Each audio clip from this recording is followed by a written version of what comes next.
Hello and welcome to another video on my channel. Today I will be showing you how to capture awesome video by just using an iPhone.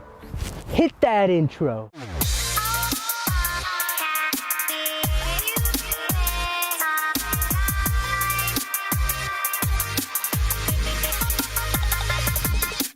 Nowadays, the chances are high that the phone you carry with you records video. I'm using an iPhone X that can record up to 4K 60 frames per second or 1080p 240 frames per second. Now, I prefer to record in a 4K 60 frames per second because 4K gives me sharper image that allows me to crop in when I want to adjust the framing, and 60 frames per second is enough for me to give it a nice slow motion look when played back on a 24 frames per second timeline. And adding some image stabilization in Final Cut Pro will make it even smoother. Last week in my video, I talked about that gear does not matter. So today I thought I would challenge myself, but also prove to you that even with a smartphone or iPhone, you can achieve a great look. So with no further ado, let me show you my process of how I do it. All right, let's first set the settings on the iPhone so we can record in 4K 60 frames per second. And if you don't have 4K 60 frames per second, then choose 1080p 60 frames per second. The important thing is that you shoot slow motion so you can slow it down in post-production to give it that slow motion look. When adding stabilization, it gives you even a smoother looking footage. And because we're shooting handheld everything, it can be challenging to keep your hands steady. So what you want to do is go to settings, then select camera, and here select record video, and you have the different options, and I chose 4K at 60 frames per second. So the next thing I do is I think about the location. So I chose to be here. It's a forest and there are a lot of interesting stuff happening as well. So the time of day we have is 12 p.m. Usually I avoid shooting during midday because the sun is at its highest point and you get that harsh light on your face.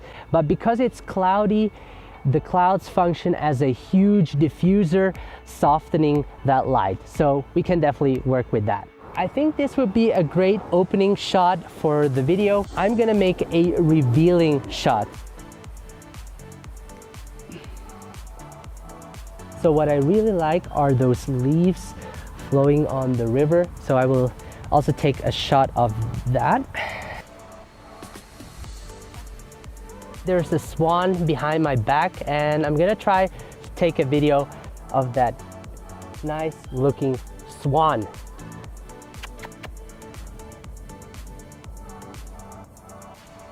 It's a dog over there.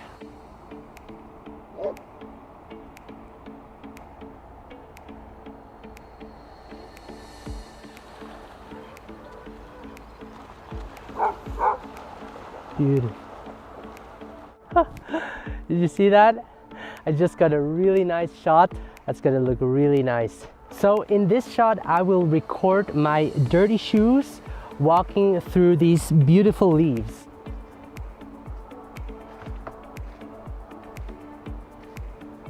So next, what I wanna do is take a close-up of those leaves, and the nice part about it is that the sun is behind, illuminating it from the back, and I just love lighting subjects when the light is in the back. You'll see what I mean.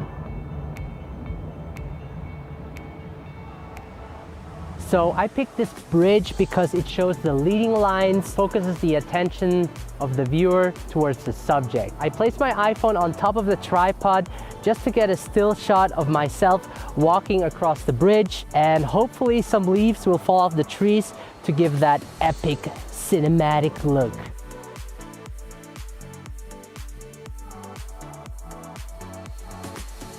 All right, so we are done recording our video. We're gonna head back to my office and import everything into Final Cut Pro X. Whoa. Sorry about that. I actually decided to edit the video first so that I can show you the steps behind my editing process. So what I first did is I airdropped all of my footage from my iPhone into my computer to a project folder and imported all of the clips into Final Cut Pro X. Now a quick tip, because everything is shot in 4K 60 frames per second, my computer has a hard time editing it. So what I do is I create a new project that is set to 1080p 60 frames per second. After the edit, I change the project settings to 4K 60 frames per second and export it in that format. The next thing I do is I select the best portion of the clip and set an in and out point and drop it into the timeline. I then slow each clip down to around 50%. Even though slowing the clip down makes the footage look smoother, additionally, adding stabilization will increase the smoothness of the clip. I then reorganize all of the clips so that it tells some kind of a story. For example, I knew that the revealing shot would be my opening shot, so I placed that at the beginning of the timeline. I choose the ending shot to be me walking across the wooden bridge. I already selected the music that would fit the mood of the story. Music is one of the most important things to consider because it enhances the story you are telling and makes it easier, at least for me, to edit. So I dropped the music into the timeline and shortened it to fit it to the length of the video clip. Now I also added sound effects that sets the tone of the entire video that pulls the viewer in. Now as I said earlier, because we shot in 4K, it gives me the ability to crop in without losing much detail if exported in 1080p. Now I want this clip to export in 4K, so I have to be careful to crop in not too much. In this case, the reason I want to crop in is to adjust the framing of the video to give it a nice composition. You want to make sure you compose your shot also before editing, meaning during the shoot. After that, I color correct all of the footage. I added a LUT to the adjustment layer to give it a nice overall look.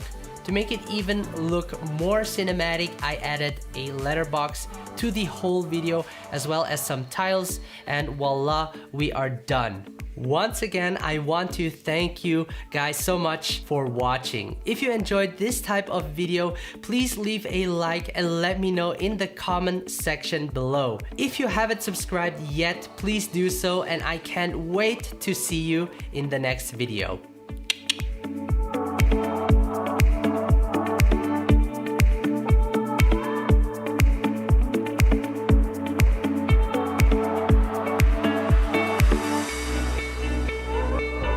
So I think that went quite well.